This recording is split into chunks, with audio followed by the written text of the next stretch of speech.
When my sister and I were still in our mother's womb, our grandfather arranged 2 childhood engagements for us. One was to Ethan, the grandson of his late comrade in arms. The other was to Nathan, the son of a wealthy businessman. We were originally going to draw lots. My sister would marry Nathan, and I would marry Ethan. But who would have thought my sister found Nathan not handsome enough and insisted on marrying Ethan instead? I had no choice but to take her place and marry Nathan. After we got married, the Nathan family's business flourished, and as the young madam of the Nathan household, I became more and more admired, glamorous, and successful. My sister, after marrying Ethan, discovered he was just an ordinary junior military officer, rigid, dull, and broke. Watching me live so well, she grew resentful. At our grandfather's birthday banquet, she stabbed me to death, screaming furiously that Nathan should have been her man, that I had stolen her life, and that she hated me. A sharp, searing pain burst through my abdomen. I looked down and saw her hand, clutching the handle of a fruit knife, buried entirely in my stomach. The music of the birthday banquet and the cheerful laughter of the guests continued in the background. No one noticed the tragedy playing out in this quiet corner.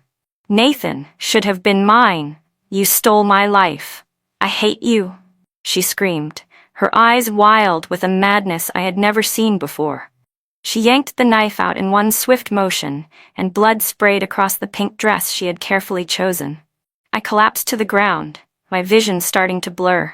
The last thing I saw was her twisted smile, and Nathan's panicked figure running toward me. When I opened my eyes again, we had both returned to the day of our 20th birthdays, the very day Ethan and Nathan were to visit with marriage proposals.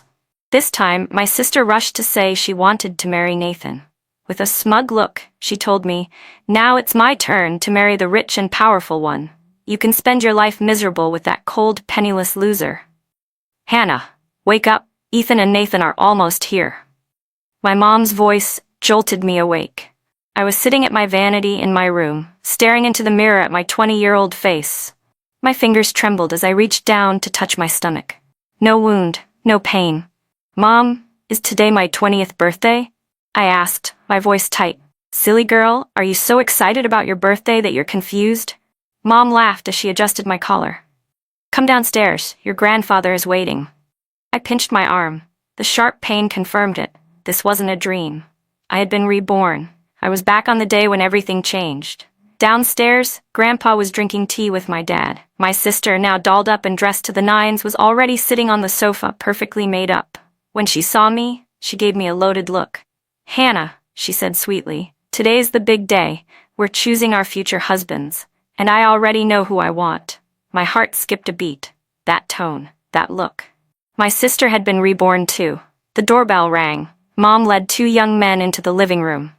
On the left was Ethan, in a crisp military uniform, his features clear and upright.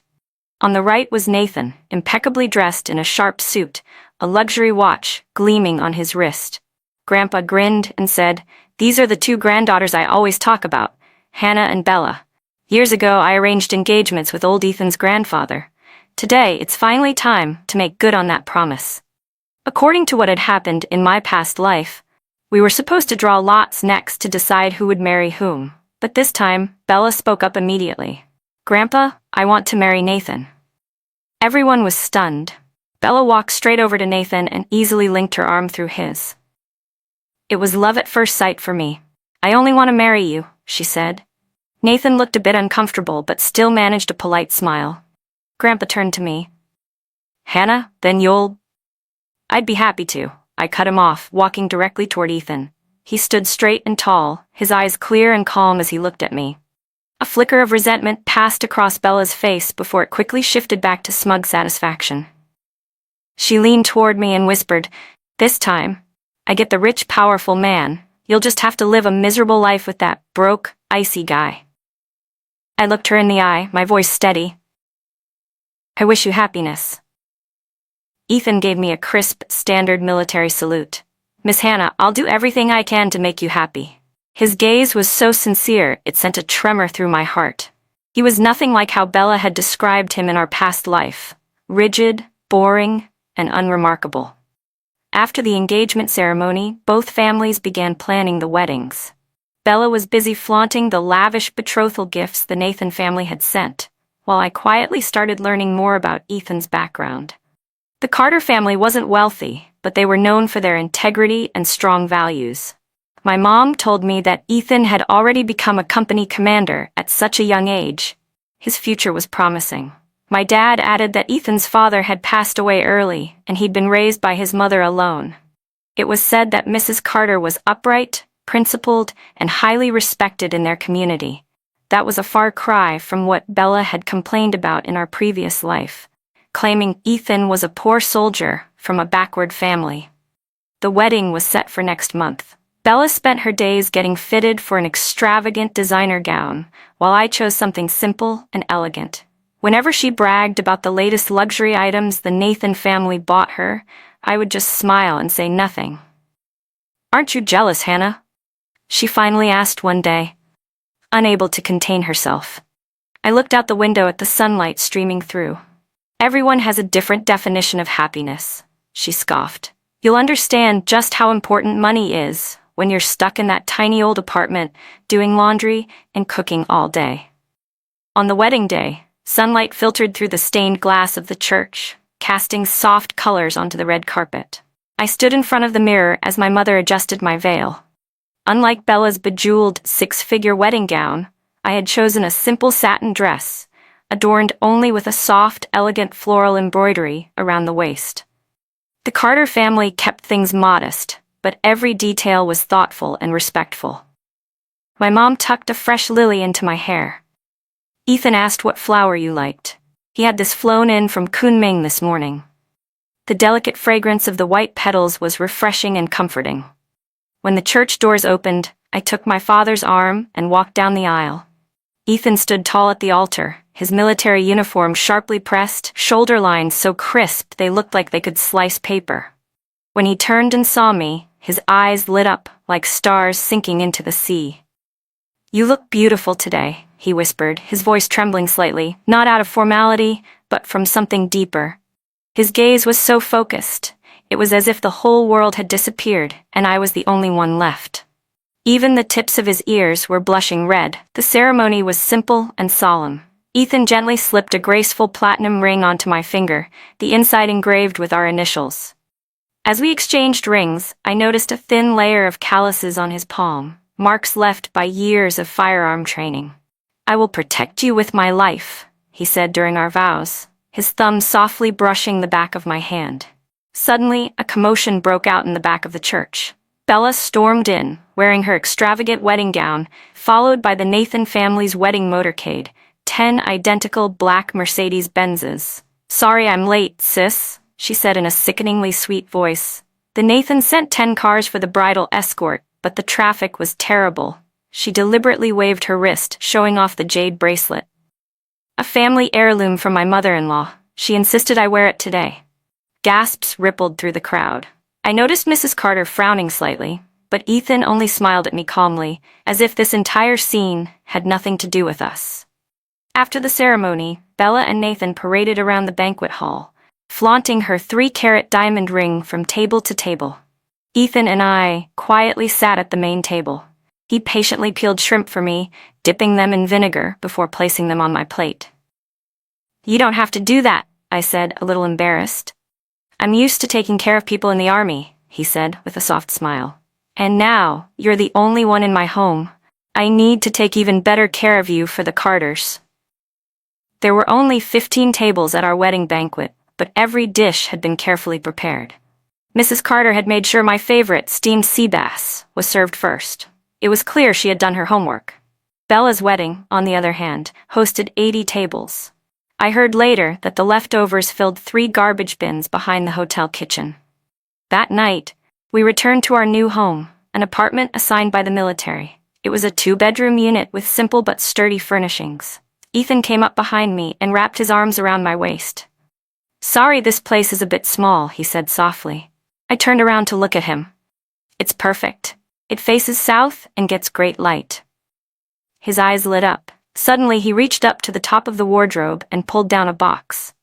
"I got you a surprise." Inside the box was a beautifully bound set of military history books. the very ones I had casually mentioned wanting to read some time ago. I looked up at him in surprise. He scratched his head and said, "I saved the note in my phone, thought it'd make a good wedding gift." The next morning, before sunrise, I was still half asleep when I caught the scent of eggs frying. Reaching out, I realized the bed beside me was empty. I tiptoed into the kitchen and found Ethan wearing an apron, carefully flipping eggs. A pot of warm milk sat on the stove. When he saw me, he fumbled a little and quickly turned off the heat. "Did I wake you? You're up early." "I'm used to waking at 5:30 in the army," he said with a sheepish smile as he plated the eggs. "I wanted to let you sleep a little longer." The eggs were golden and crispy on the outside, exactly the way I liked them. That's when I remembered how, during the wedding banquet, he had quietly observed me taking only fully cooked eggs. After breakfast, Ethan insisted on doing the dishes. Sunlight streamed through the gauzy kitchen curtains, casting soft light on his face. His jawline looked like it had been drawn with a fountain pen. He caught me staring and smiled. "I'm taking you to meet my mom today. She's been talking about making soup for you." His mother lived in an old house on the military base.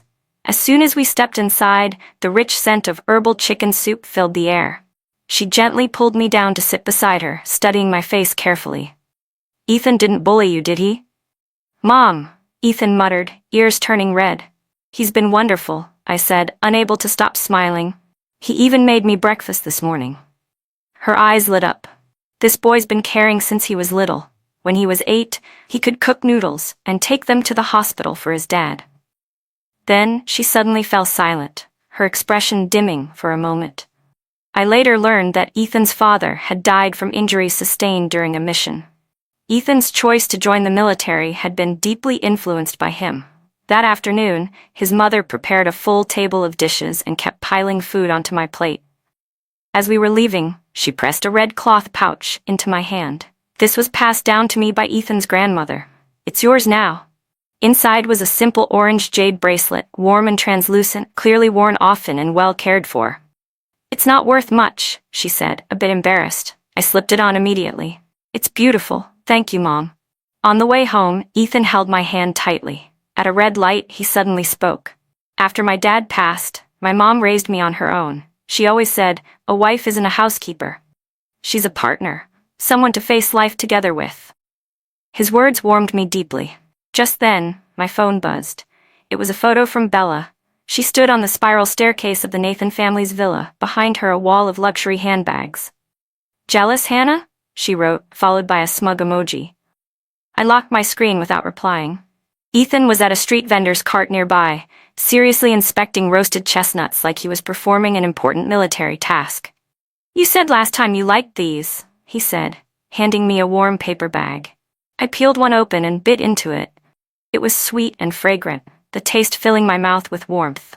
That evening, while organizing my wedding keepsakes, I noticed that the inside of the bracelet Ethan's mother gave me had 4 delicate characters engraved: peace and joy. Outside, Ethan was hanging the laundry on the balcony.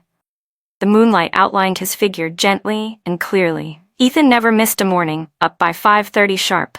I decided to match his routine.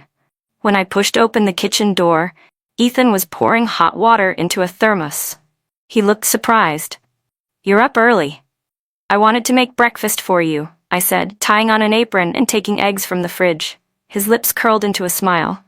He came up behind me and wrapped his arms around my waist. "Let me teach you. This old stove is tricky. Heat control's important." He placed his hand over mine, adjusting the burner knob. His breath brushed against my ear. In that moment, I couldn't help but remember how Nathan never once stepped into the kitchen. He always sat at the dining table, reading the paper, waiting for me to bring him coffee. My hands fumbled nervously as I tried to cook the eggs. The yolk broke apart, but Ethan ate every bite with relish. "You did better than me on your first try," he said cheerfully. I remembered how my first attempt at frying eggs back then had turned them into charcoal. After breakfast, he insisted on washing the dishes himself. "Weren't you going to the military base commissary to shop today? I'll drop you off on the way," he offered. On the way there, he told me in detail which stall had the freshest vegetables and which auntie sold the best cuts of meat. These little bits of information were things he had carefully remembered from each of his weekly trips home. After dropping Ethan off, I stood outside the commissary and took a deep breath.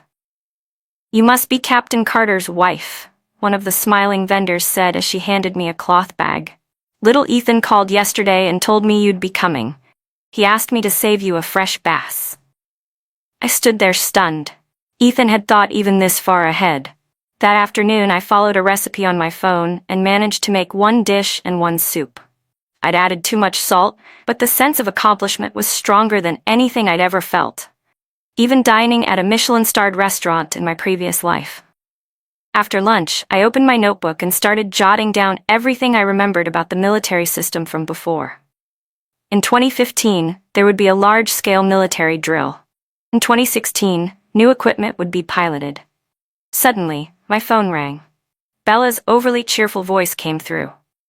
"Sis, I was doing a spa nearby your military district, so I thought I'd stop by and visit you." An hour later, a red Porsche pulled up in front of the family housing building. Bella stepped out, teetering on 10-centimeter heels, her eyes sweeping over our modest home. Her lips twitched. "Nathan insisted on buying me this car. Said it was a wedding gift." She jingled the LV keychain hanging from the keys. "Sis, you don't even have a housekeeper." I handed her a cup of tea. "I'm used to it. It feels comfortable this way." She suddenly leaned in. "Is Ethan treating you well?" Even under her thick foundation, I could still see faint dark circles under her eyes. "He's great," I replied, pointing to the vase of fresh sunflowers on the windowsill. "He brings home little things every day." Her smile faltered for a split second, then she quickly recovered and gave a smug grin. "The Nathan family just bought me a full set of jade jewelry. They say it's a family heirloom." Her phone rang. When she saw the caller ID, her fingers trembled slightly. I have to go. My mother-in-law scheduled a mahjong game." She stood up quickly, knocking over the teacup with her Chanel bag. When I walked her to the door, I noticed a red scratch on the back of her neck. It looked like a rope burn. She caught my glance and quickly adjusted her collar. "The cat scratched me," she said casually. Watching her retreat in such a rush, I fell into thought.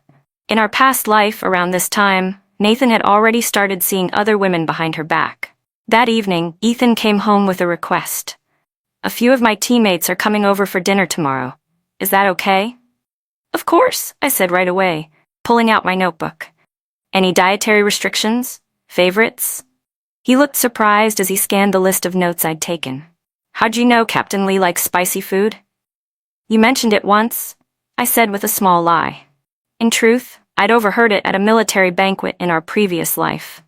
The next morning, I got up early and began prepping according to my notes.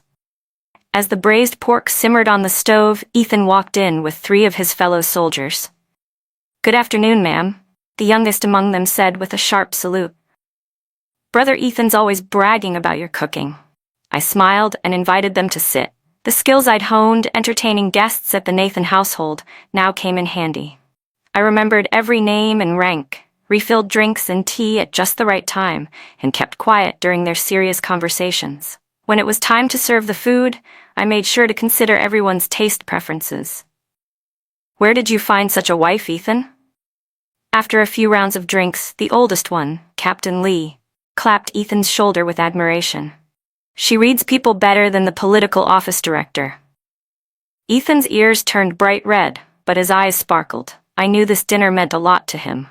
Captain Lee was one of the key evaluators for the upcoming promotion assessments. After the guests left, Ethan helped me clean up the dishes. "Thank you for everything today," he said softly. "Captain Lee said your food is better than the officer's guest house." I laughed as I dried my hands. I used to help my mom host guests at home all the time. That weekend at the commissary, I ran into Captain Lee's wife, Auntie Wang. "Oh, Hannah. Old Lee hasn't stopped praising you since that dinner," she said warmly, taking my hand. She lowered her voice and added, "The district has an inspection coming up next month to check training performance. How's little Ethan preparing for it?" "He's been working overtime every day," I answered with a smile. I pretended to be worried. "I just don't know what the upper command is focusing on this time." Auntie Wang lowered her voice. Word is, this time they're focusing on night combat and information-based equipment operations. Later that day, back at home, I casually mentioned, I heard from someone at the commissary that Third Company's been training for nighttime shooting drills. Their scores are apparently really good. Ethan paused thoughtfully and gave a small nod. That night, he came home late and told me he'd stayed behind to run night tactical exercises with his unit. A month later, after the inspection was over, Ethan was recognized as the model officer for night combat operations.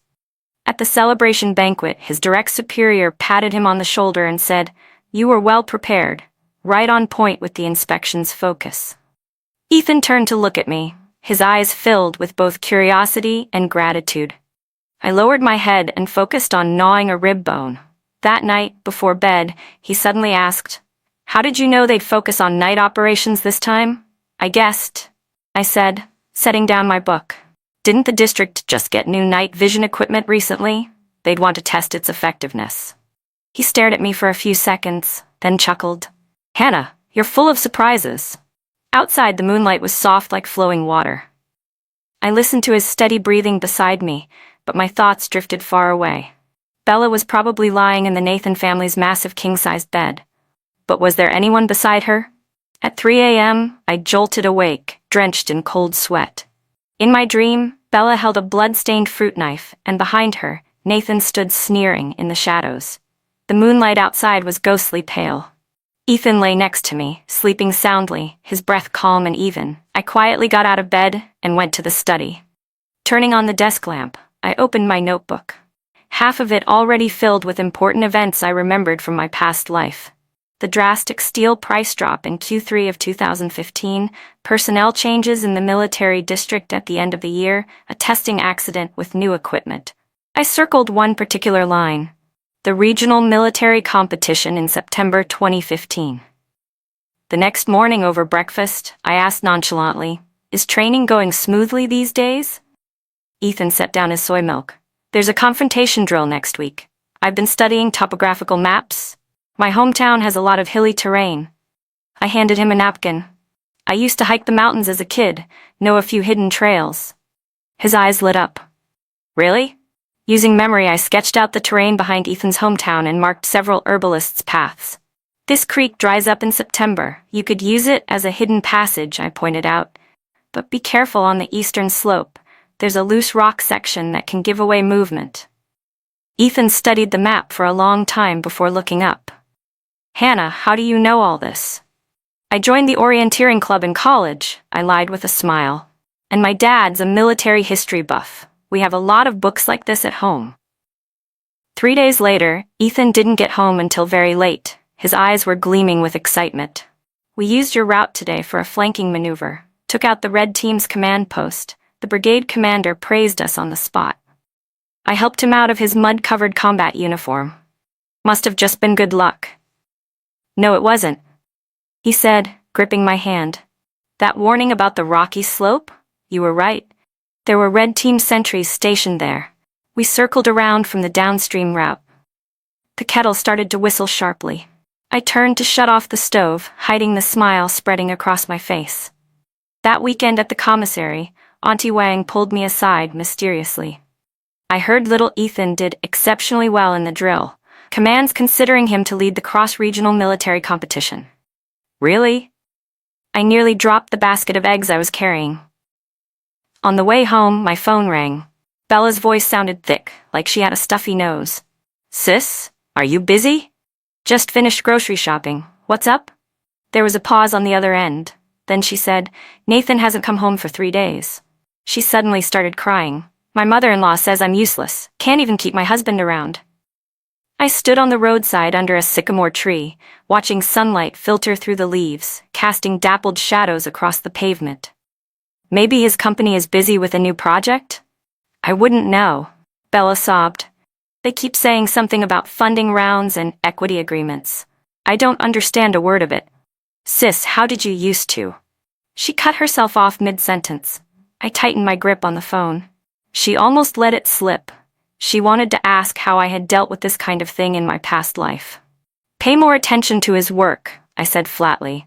At the very least, remember the names of his colleagues and what project he's currently working on. Who can remember all that? Bella said irritably. Yesterday, his secretary called. I mentioned Mr. Wong by accident, but apparently it was someone named Lee. Nathan yelled at me for embarrassing him. When I got home, Ethan was in the study going over strategy materials for the upcoming competition. I made him a cup of tea and set it by his hand. He naturally pulled me down to sit beside him. "Help me look at this tactical setup," he said. That simple act of trust warmed my heart. On the last day of September, Ethan was officially appointed as the team leader for the military district competition. During the announcement, the political commissar specifically praised his innovative thinking in tactical planning. At the celebration banquet, Ethan's direct superior, Colonel Chen, was flushed from drinking. "Ethan, something's clicked with you lately, huh?" He laughed. "That flanking tactic in the last drill and this new multi-unit coordination plan, both sharp ideas." Ethan glanced at me and smiled. "I have a good woman at home." Colonel Chen patted my shoulder. "I've heard all about you, Hannah. Captain Lee says your braised pork is out of this world. I'll have to try it myself one day." As everyone laughed, my phone buzzed. It was a photo from Bella. She sat alone at a high-end restaurant with 2 full-place settings in front of her. "Anniversary dinner," the message read. "Nathan said he had a last-minute meeting." She added a crying emoji. I locked the screen. In my past life, Nathan really did have a meeting today, just not a business one. He used their anniversary as an excuse to meet his mistress at a hotel. I had pretended not to know, even prepared a gift, and waited for him until late into the night. On the way home, Ethan suddenly said, "The competition next month is in Nanjing. Family members can come, if you want to." "Of course," I answered without hesitation. That night, after Ethan fell asleep, I opened my notebook again. Flipping a few pages ahead, one entry had been marked in red ink. November 2015, Lu Group's capital chain crisis. Nathan turns to Zhou Investments for help. I gently closed the notebook. Bella's hard days were only just beginning. The desk lamp cast a soft, golden glow on Ethan's profile. In front of him lay the 7th revision of his battle plan. The interregional competition was just 2 weeks away, and he had only been sleeping 4 hours a night for the past 3 days. I quietly set down a cup of honey grapefruit tea. He looked up and rubbed his tired, bloodshot eyes. "Did I wake you?" I pulled up a chair beside him. "Where are you stuck in the plan?" He pointed at a section on the map. "Red team will definitely place forces here. A frontal assault would be too costly, but the alternate route would take too long." I studied the terrain. "This area," I pointed at the western edge, "is prone to landslides, right?" Ethan paused, surprised. "How did you know?" "There was a landslide during a drill last year, wasn't there?"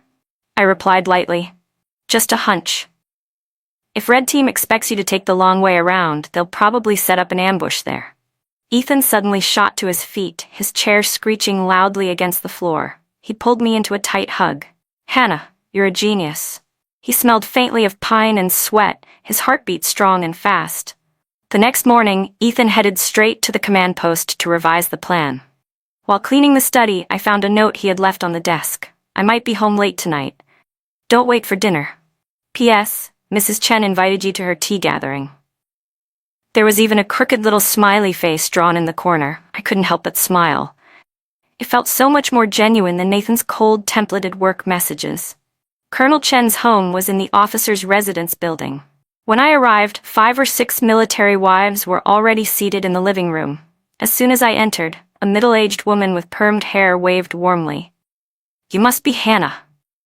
My husband talks about you all the time." "Nice to meet you, Mrs. Zhao," I said, addressing her correctly. My knowledge of military families from my past life at the Lu household was finally coming in handy. The conversation flowed from children's education to district gossip. I chimed in at just the right moments, engaged, but not overbearing. When the topic shifted to the upcoming military district anniversary celebration, Mrs. Zhou suddenly turned to me. "Hannah, what kind of program is Ethan's unit preparing?" "They're rehearsing now," I replied smoothly. "They're adapting the competition strategy into a tactical skit."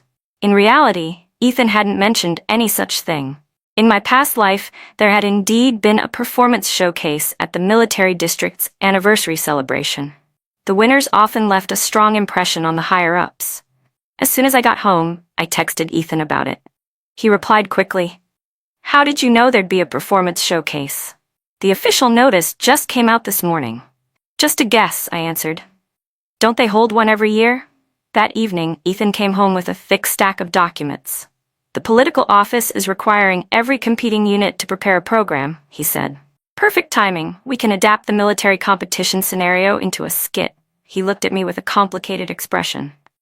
"Hannah, sometimes you're so accurate it's scary." A week later, during the performance showcase, Ethan's unit's skit won the Best Creativity Award. After the performance, a white-haired general came up to shake Ethan's hand. "You've got ideas, young man. Who designed this program?"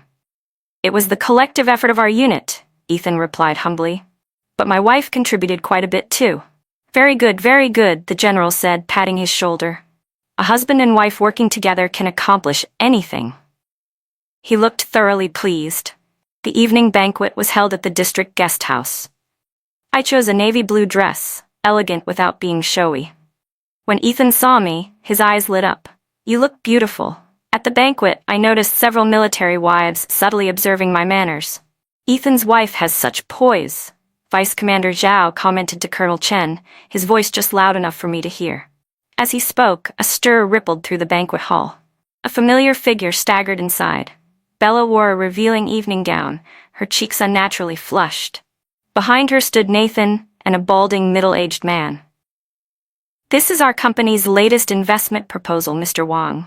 Nathan's polished voice floated across the room. Bella's eyes were unfocused, the wine glass in her hand trembling.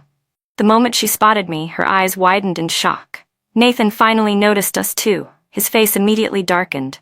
He yanked Bella toward him roughly. "Mr. Wang, let's talk over there." Bella stumbled and her wine glass shattered on the marble floor. The sharp sound drew more stares. She tried to say something, but Nathan shot her a vicious glare that made her fall silent. "Isn't that the heir to the Lu Group?" Colonel Chen's wife whispered. "Bringing his drunk wife to a business meeting. What is he thinking?" I tightened my grip on my own glass. In my past life, by this point, I had already started accompanying Nathan to meet clients. There was even a time I drank so much I ended up with a bleeding stomach. Ethan gently touched my hand. "Do you want to check on her?" I shook my head. "Bella chose this path. She has to walk it to the end." After the banquet, Vice Commander Zhao asked Ethan to stay back for a private conversation. While I waited in the corridor, Mrs. Zhao came over and whispered, "Word is, after the competition, there's a spot for advanced study at the National Defense University. Commander Zhao really thinks highly of Ethan." My heart skipped a beat. Normally, people selected for that program moved up the ranks quickly afterward. "Thank you for the tip," I said sincerely. She patted my hand. "You're so much better than those wives who just flaunt brand names. Colonel Chen told me Ethan consults with you on every plan these days." "I just offer a few ideas," I replied modestly. When Ethan came out, his eyes were shining. "Vice Commander Zhao wants me to write a paper on information-based warfare." On the ride home, he couldn't stop talking about his ideas for the paper. Late that night, my phone buzzed. It was a voice message from Bella. The background was filled with the sound of vomiting. "Sis, I can't take it anymore," she cried. "He told me to keep that disgusting old man company." I stared at the ceiling for a long time. Eventually I replied, "Do you need me to call you a car home?" "No," she sniffled. "My mother-in-law said if I mess up another deal, she'll cut off my credit card." I set my phone aside. Outside the window, a pale moon hung over the military base's watchtower, cold and bright. The day the acceptance letter from the National Defense University arrived, I was at the sink, dry heaving. A week of morning sickness had already made me lose 3 pounds. My face in the mirror was as pale as paper. "Hannah!" Ethan's voice came from outside the bathroom door, followed by urgent knocking. "Open up." I wiped my mouth and opened the door. He stood there holding a large craft envelope, his eyes shining with excitement. I got in. Vice Commander Zhao called personally to confirm. I didn't even have time to respond before another wave of nausea surged up. Ethan's smile froze as he gently held my shoulders. "Is it?" Those 2 red lines on the test stick? His guess was confirmed.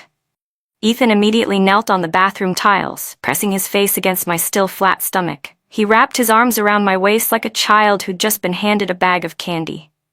"Double blessing," he murmured. When he looked up, the corners of his eyes were slightly wet. "I'm going to tell the political commissar today. I'm withdrawing from the program." "Don't talk nonsense," I tugged on his ear. "This is a rare opportunity. But I don't want to leave you alone." His warm palm rested gently over my lower abdomen. "My mom can come take care of me," I cut him off. "And if not, we can hire a nanny. Ethan Carter, if you dare throw away this opportunity, I'll take the baby and move back to my parents' house." He stared at me for a few seconds before suddenly bursting into laughter. "Hannah, you're adorable when you threaten people." In the end, we struck a deal. He would attend the training program, but had to return home every weekend. His mom would move in and stay with me until the training was over. When Mrs. Carter arrived, she brought 3 hens and a bundle of traditional herbs, instantly turning the kitchen into an herbal soup kitchen. The whole apartment smelled of angelica root and goji berries.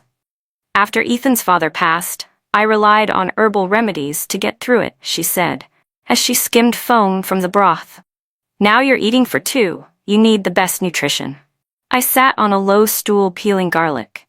Sunlight filtered through the gauzy kitchen curtains, casting a warm glow on the silver strands at her temples. After Ethan left for training, he sent me texts every day, sometimes photos of his class notes, other times complaints about the inedible cafeteria food. Every evening during our video calls, the first thing he asked was always, "How many times did you throw up today?" On weekends when he came home, he brought stacks of military theory books and would read aloud from them before bed. "For the baby," he said. One late night I woke up to find him softly stroking my belly, whispering, "Daddy's going to protect you and Mommy, no matter what." Halfway through the program, Ethan was selected to represent the school in a joint military exercise. The night before his deployment, he stayed up organizing materials. As I handed him a glass of warm milk, I said, "What if you added an electronic warfare component to this plan?" He raised an eyebrow. "You understand electronic warfare?" "I've read a few articles," I said nonchalantly. In truth, one of Nathan's past mistresses had been an expert in electronic operations, and she never stopped bragging at the dinner parties. Ethan, deep in thought, began modifying the plan. 2 weeks later, the blue team, his unit, won by a landslide. His electronic interference squad was rated as a key strategic asset. "The vice principal spoke to me today," Ethan said excitedly over video call. "There's a chance I'll be assigned directly to the command department after graduation." I rubbed my now noticeably swollen belly and smiled. The next day, at a prenatal checkup, the doctor grinned and said, "Twins. Healthy and strong." I immediately texted Ethan. He replied with a flood of exclamation marks, then a single line, "I've submitted a request to transfer back to my original post." "Are you crazy?" I called him right away. "The command department's too busy," he said, sounding almost aggrieved. "I want to be there when the babies are born. I want to watch them grow up. My dad died early. I know what it's like to grow up without a father." Just then, a bugle call echoed from his end.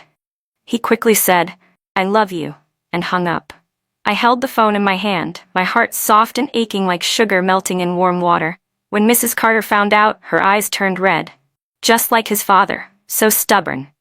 By the 6th month, my belly had grown enormous. Ethan had finished his training and returned home, now walking with me every evening without fail. The older women in the residential compound all praised him. "Captain Carter is a model husband," they said with admiration. One weekend afternoon, the doorbell rang. I opened the door to find Bella standing there, her belly even bigger than mine.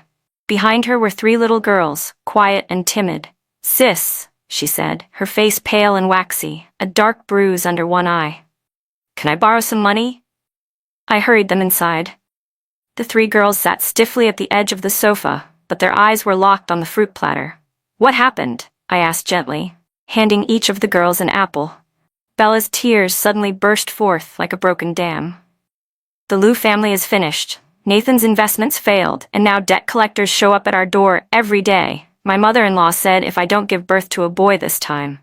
Her voice choked and trailed off. I noticed faint bruises circling her wrists, marks that looked like they'd been left by restraints. "Did Nathan hit you?" I asked softly. Bella's whole body flinched. She instinctively shielded her stomach.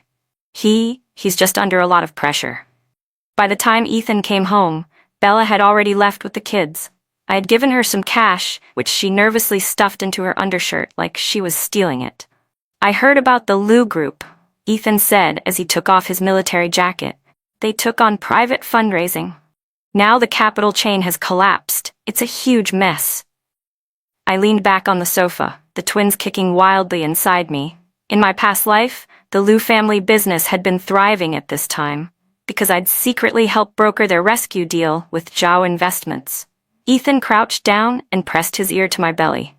"No matter what happens," he said, "as long as we're together, that's enough." I stroked his short, bristly hair. "Yeah, being together is enough. We don't need luxury homes, fancy cars, or meaningless reputation." Ethan's transfer order arrived in my 7th month. He was officially promoted to Regimental Chief of Staff and granted the rank of Major. On the day the order was announced, the whole regiment applauded. Colonel Chen laughed. "Once those twins are born, we'll throw a proper celebration." The day before Bella's due date, she called again, crying so hard her words were barely coherent. "It's another girl." Nathan didn't even look at her.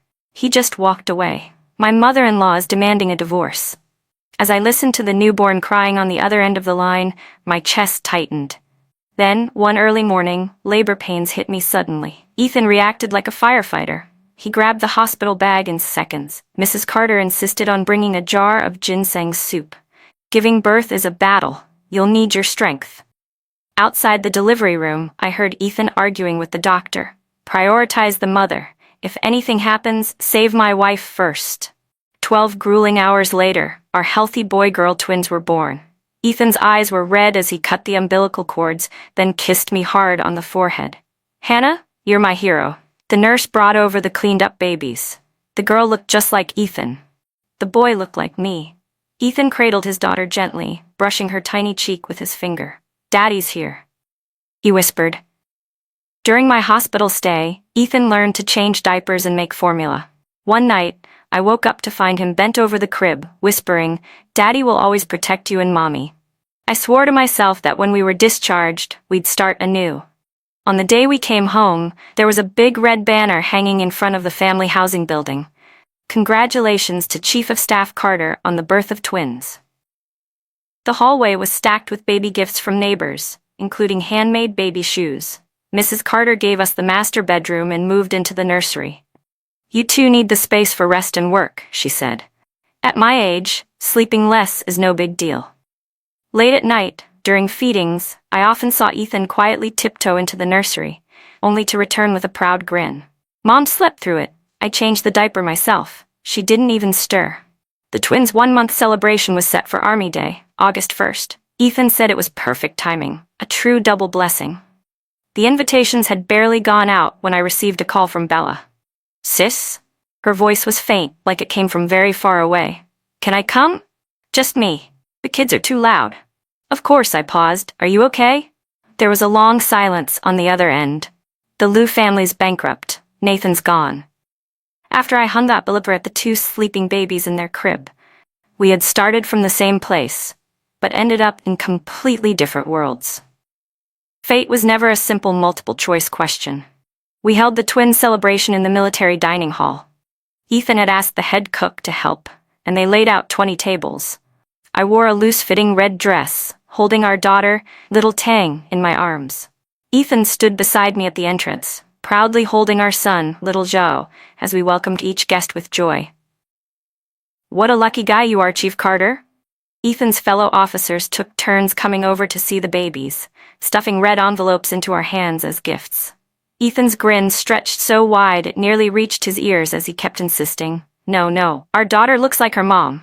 It's our son who looks like me." Sunlight streamed through the glass windows of the dining hall, casting a warm glow over the red-clothed banquet tables. I gently rocked our baby girl in my arms. Her little cheeks were rosy, and once in a while she'd break into a toothless grin. Every time she smiled, Ethan would beam and say, "See? My little princess is smiling at me." Colonel Chen and his wife came over to offer their congratulations, each handing one of the babies a red envelope. "Ethan, looks like you've got it all. Career and family, both flourishing," the colonel said. Ethan had just opened his mouth to respond when a stir broke out at the entrance. Bella stood there in a wrinkled dress, clutching a cheap plastic bag. She was so thin her cheekbones jutted out sharply, making her eyes look unnaturally large, full of unease and envy. She walked over slowly, her voice rough and sandpaper-like. "This is a gift for the babies." Inside the plastic bag were 2 pairs of baby socks. The tags were still attached, but the fabric was clearly cheap. I accepted them and said gently, "Thank you. We'll definitely use these." Her eyes landed on the twins in my arms. Her lips trembled. "They're beautiful. A boy and a girl? You're so lucky." Ethan, ever gracious, said, "Come on in and have a seat. We're about to start."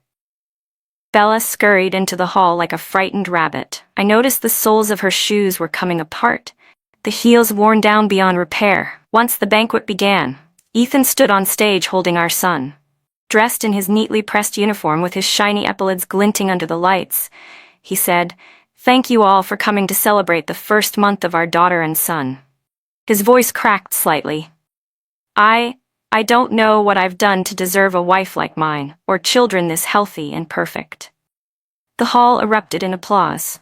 From the corner of my eye, I saw Bella sitting alone in the back, staring fixedly at Ethan on stage. Her fingers were clenched together so tightly that her knuckles had turned white. During the toasts, Bella suddenly sidled up next to me. I was feeding little Tang and looked up when she whispered, "Sis, Nathan ran." "What?" I asked, stunned.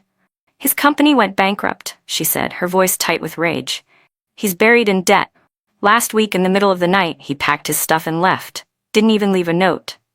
Her eyes glistened with tears, but the dominant emotion behind them was anger. I noticed a bruise around her neck, like someone had grabbed her. "Where are you living now?" I asked. "My mother-in-law?" Bella sneered. "That witch mortgaged the house. I'm staying with the kids in one of Nathan's old properties in the suburbs, no heating, nothing." I remembered how, in my past life, Nathan had also faced bankruptcy. I had pulled strings through Zhou Investments to get him the funds to survive. Back then, he held me and said, "Marrying you was the best thing that ever happened to me." But soon after, he was in bed with his secretary. After the banquet, Bella lingered, hesitant to leave. When the last guest had gone, she suddenly dropped to her knees and clung to my leg.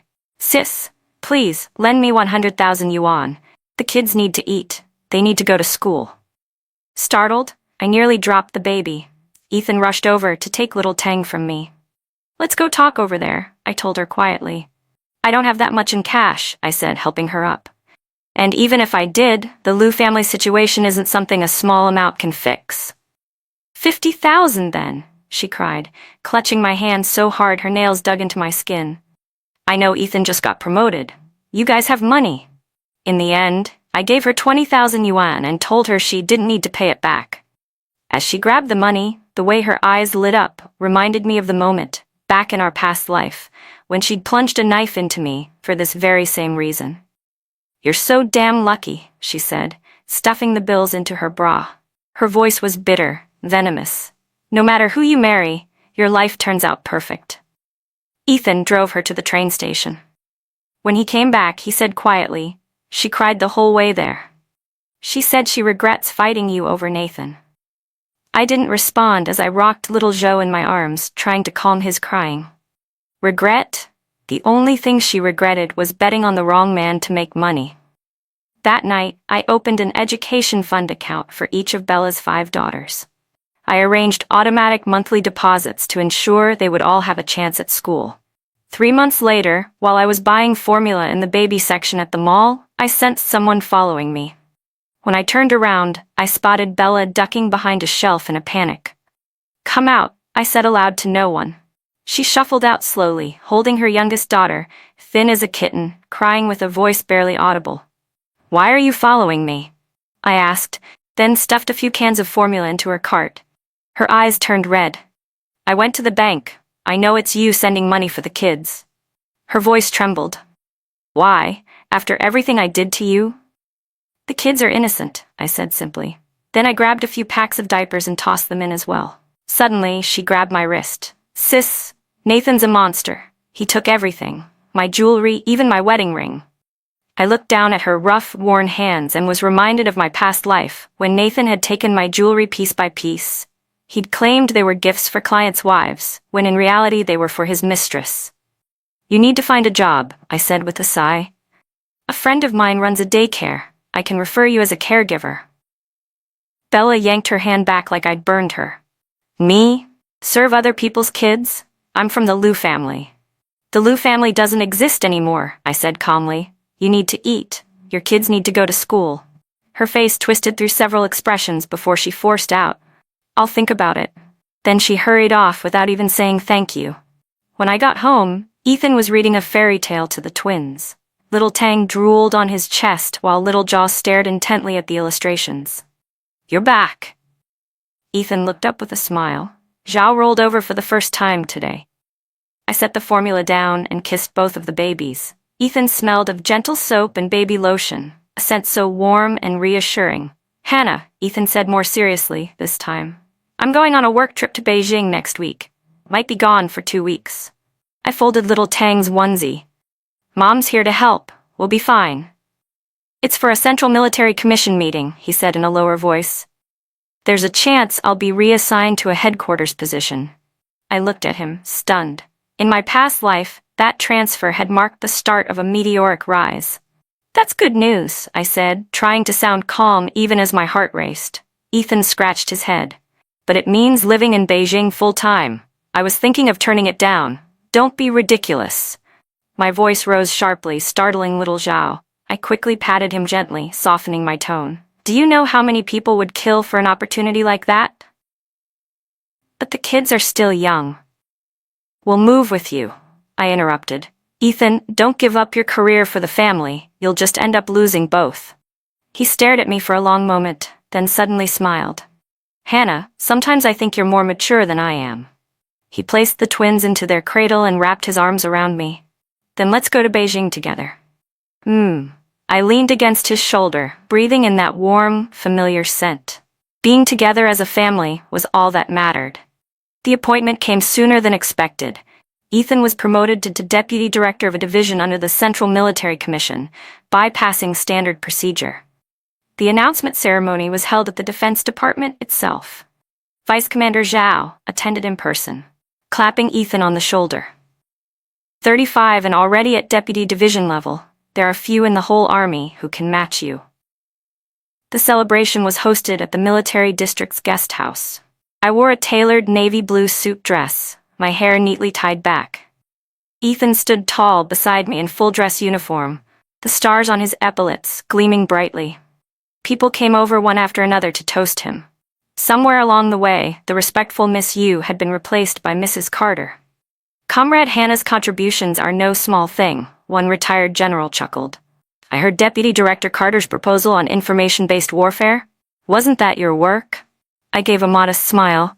I just helped proofread it for typos. In truth, the key ideas behind that proposal had come from a drunken conversation in my past life, between Nathan's mistress and a military insider. At the time, I just assumed that man was bragging. I never imagined that after being reborn, his drunken ramblings would become so useful. The banquet didn't end until late at night. Ethan had drunk a little too much and held my hand tightly the whole ride home. Hannah, without you, I wouldn't be where I am today. Outside the window, the lights of Beijing shimmered like a river of stars. Our new home was a 2-story detached house in the military compound. On moving day, Ethan's mom was in the courtyard holding little Zhao, directing soldiers as they arranged the furniture. Little Tang was lying on the freshly laid carpet, chewing on her teether. Mom, take a break. I handed her a cup of tea. She shook her head. These old bones can still move. Her eyes welled up as she looked at Ethan, who was on a ladder hanging the curtains. If only his father could have seen this day. Just then my phone rang, an unfamiliar number. When I picked up, it was Bella's oldest daughter, Tina. Auntie, Mommy's burning up and talking nonsense. I glanced at my busy family and lowered my voice. Did you take her to the hospital? No, we don't have the money for the deposit. Her voice trembled. The little ones are crying from hunger. Half an hour later, I stood in front of a crumbling house in the suburbs. The paint was peeling from the walls, and plastic sheets had been nailed over the broken windows. When I opened the door, the smell of mildew and urine hit me like a wave. Bella was lying on a yellowed mattress, her cheeks flushed with fever. The 5 girls huddled around her. Tina held the youngest in her arms, while the 3 in the middle huddled together for warmth. There was no heat, and the girls were dressed in thin clothes. Their little fingers were purple from the cold. "Why didn't you tell me sooner?" I touched Bella's forehead. It was scorching hot. When she saw it was me, she suddenly burst into tears. "Sis, I was wrong. I never should have fought you." "Don't say that now." I took off my coat and wrapped the smallest girl in it. "Tina, get your mom's insurance card. We're going to the hospital." Bella struggled to sit up. "I don't have insurance. It's been lapsed for half a year." I called an ambulance immediately, and then had Ethan's driver come pick up the kids. Bella was hospitalized for 3 days. I hired a nurse to look after her, and temporarily moved the 5 girls into our guest rooms. "Let them stay," Ethan said as he came back from shopping, carrying bags of new clothes and backpacks for the kids. "We have enough space." I shook my head. "Bella won't agree." And sure enough, when Bella was discharged and saw her kids clean, well-fed, and sitting around our dining table, her face instantly darkened. "Sis, what's this supposed to mean?" "Mommy, Auntie gave us new backpacks," the youngest girl said innocently. Bella yanked her daughter to her side. "Shut up." Then she turned to me. "Don't think a little charity gives you the right to mock us." Ethan frowned and was about to speak, but I placed a hand over his. "The kids need to go to school. Tina's grades are good. She could test into a top middle school." "Don't you dare meddle," Bella shrieked, her voice hysterical. "Haven't you taken enough from me already? You stole my whole life." She grabbed the girls and stormed out without even taking their coats. The youngest looked back at me, her eyes filled with longing. "Let her cool off," Ethan sighed. "She'll come back when she thinks it through." But when Bella returned, things were even worse. It was snowing heavily that day. A soldier called from the gate to say there was a woman with children asking for me. Bella stood outside the sentry post, her down coat filthy and indistinguishable in color. The 5 girls clustered behind her like frightened chicks. As soon as she saw me, she fell to her knees in the snow. "Sis, please take us in. The landlord kicked us out." Ethan was at a meeting. I asked the soldier to help bring them inside. A hot bath, warm food, clean clothes. The girls were soon asleep in the guest rooms. Bella sat on the living room couch, her eyes swollen red. "Nathan's gone for good." She clutched a mug of hot tea, her hands trembling. "He racked up over $3 million in loan shark debt. They said they'd take the kids as collateral." I was silent for a moment.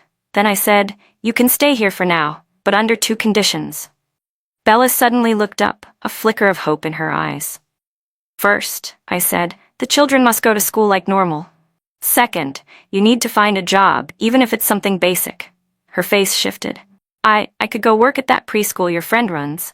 "You wouldn't be helping my friend," I said, looking her straight in the eyes. "You'd be helping yourself. Bella, you're 30. It's time to grow up." She lowered her head. The steam rising from her tea blurred her expression.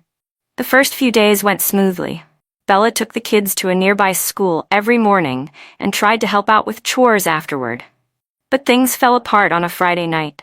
Ethan was away on a field assignment, and I returned early from a military wives meeting. When I pushed open the bedroom door, I found Bella standing at my vanity, holding the jade bracelet Ethan's grandmother had given me. "I was just looking," she stammered, hastily hiding it behind her back. I stepped in and locked the door behind me. "Put it down." Bella's face went from red to white. She suddenly burst out, wrenching herself free. "Why do you get everything good? That bracelet should have been mine. Ethan should have been mine. The good life should have been mine." "You were the one who gave up on Ethan," I said calmly. Bella screamed as if I'd stabbed her. "Don't act so smug. You just got lucky and married well." I looked at her twisted expression and felt an overwhelming fatigue. In both this life and the last, she always believed others' happiness was just dumb luck, never once seeing her own flaws. "I'll have someone take you to the relocation apartment in the suburbs tomorrow," I said, turning toward the door. I'll send money for the kids every month until they're grown. Bella suddenly lunged at me, grabbing my bag. Where's the money? I know you have cash. We struggled, and the jade bracelet dropped onto the carpet with a soft thud. Ethan's mother rushed in at the noise. Only then did Bella let go, panting heavily and glaring at me. I'm fine, I said as I smoothed down my disheveled hair. Bella's moving out tomorrow. That night, I spoke to Ethan on the phone. He was quiet for a while. Want me to send someone? No, I replied, watching our twins sleeping peacefully.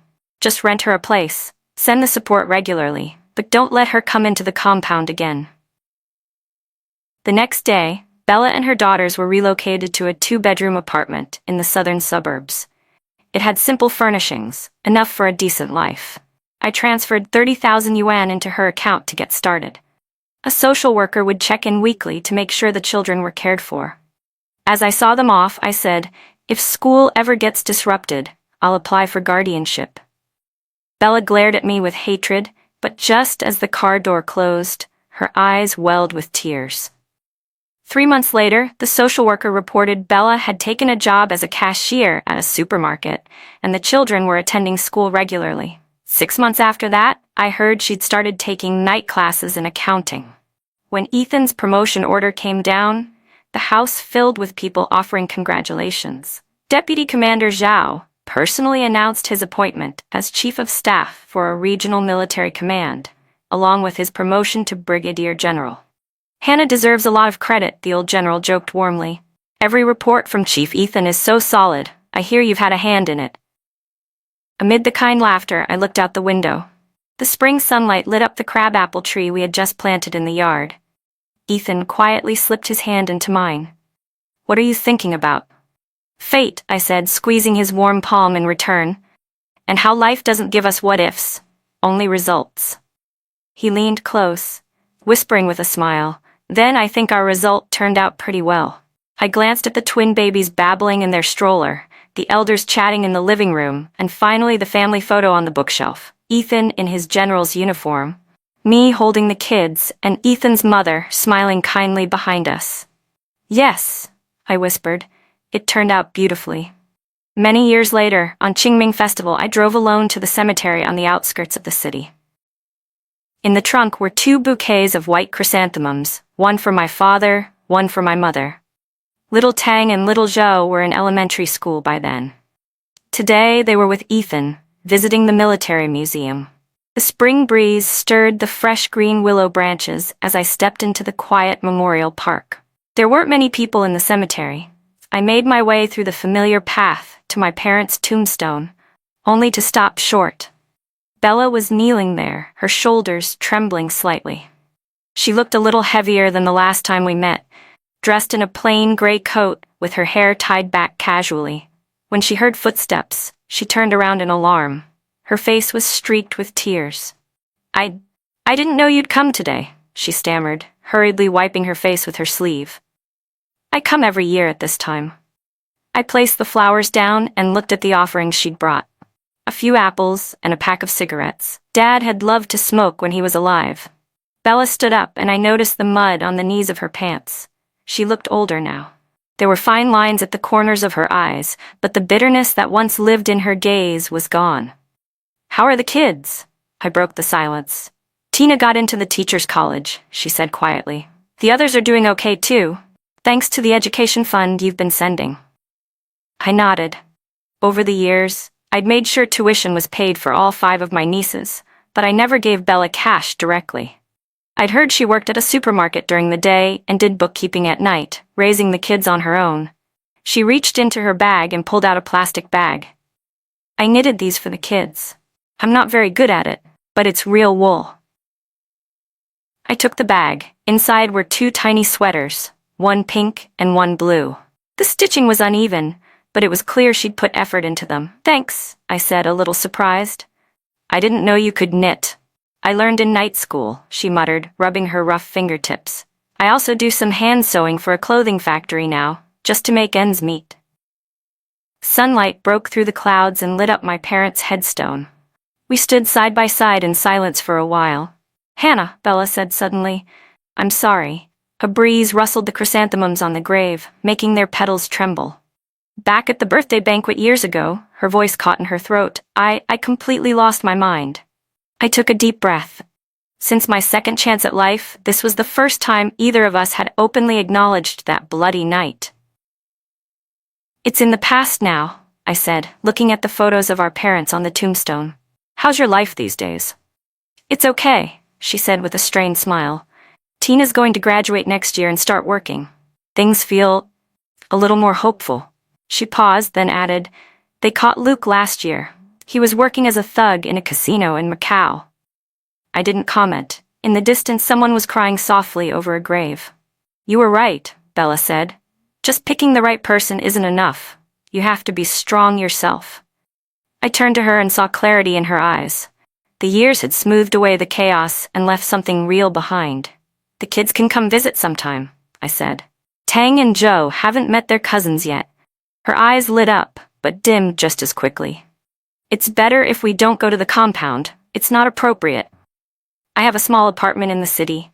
I handed her a business card. That's the address and phone number. She took it, her fingers trembling. Thank you. Really, thank you. We left the cemetery, one after the other. Parked beside my car was an old electric scooter. In the front basket sat a supermarket employee cap, probably Bella's. I'm off, she said, clumsily climbing onto the scooter. If they don't like the sweaters, don't feel bad about not using them. Bella, I called out as she started to leave. Next Wednesday is Tang's birthday. She froze for a second, then nodded earnestly. I'll remember. On the drive back, Ethan called. In the background, I could hear the kids chattering excitedly, their voices overlapping. Mom? Tang's voice came through clearly as she grabbed the phone. Dad said we get to ride a real tank. It's a tour of a tank, sweetie, I said, laughing. Ethan chuckled and corrected them. We're just visiting the tank exhibit tonight. So, what do you want for dinner? I'll cook, I said. How about hot pot? It's still a bit chilly out. After hanging up, I glanced at the plastic bag on the passenger seat, pulled out the blue sweater, and noticed a small tag sewn inside the collar. The embroidery, uneven and crooked, read, Peace and Joy. The same words were etched on the jade bracelet Ethan's mother had given me years ago. When I got home, Ethan was in the kitchen slicing lamb for the hot pot. The twins were nearby, kneading dough like tiny chefs. As soon as she saw me, Tang ran over, proudly holding a lumpy mass in her hands. Mom, look, I made a tank. Wash your hands first, I said, laughing as I dodged her flour-covered fingers. Where's Dad? In the kitchen, Joe mumbled, not even lifting his head as he molded his own dough tank. Ethan wore an apron and was focused on chopping scallions. At 35, he looked even more grounded and charming than the day we first met. The golden star on his epaulette gleamed under the kitchen light. You're back, he said with a soft smile. Was it crowded at the cemetery? Not too bad. I set my bag down, hesitated a moment, then added, I ran into Bella. Ethan paused for just a second. How is she? She's changed, I said, taking out the two little sweaters. She even knitted these for the kids. He picked one up and examined it. His expression softened. The stitches are pretty solid. After dinner, once the kids were asleep, Ethan and I sat on the balcony with cups of tea. The April night sky was unusually clear, with a few stars flickering above us. She said Luke was arrested, I said suddenly. Ethan nodded. I heard. It wasn't just debt, there were fraud charges too. He looked at peace with the news. I sipped my tea. She also said, life isn't just about picking the right person. Ethan laughed. That sounds like something you'd say. I did say it. I leaned against his shoulder. What if I'd chosen Luke back then? He thought for a moment. You'd have had a better life than Bella, but not better than now. Why? Because you're capable. He playfully pinched my nose. And someone like Luke doesn't deserve that. I smiled, then suddenly remembered something. Oh, Tang's birthday. Let's invite her cousins. Good idea, Ethan agreed right away, and we can give Bella the key to the apartment we're not using. It's close to the kids' school. I looked at him, surprised. That apartment had always been in the back of my mind for Bella, but I hadn't told him yet. What? He raised an eyebrow. You think I didn't notice you've been supporting her kids all these years? Moonlight bathed us in a quiet, gentle glow. I thought of the final moment before my rebirth. Bella's twisted face. The glint of a knife. Of our first encounter in this life, when she proudly declared it was her turn to marry a rich man. Of all the envy, the resentment, the struggle she had waded through to get to the calmness of today. Life truly isn't a simple multiple-choice question. With the same starting point and the same opportunities, Bella and I had walked two completely different paths.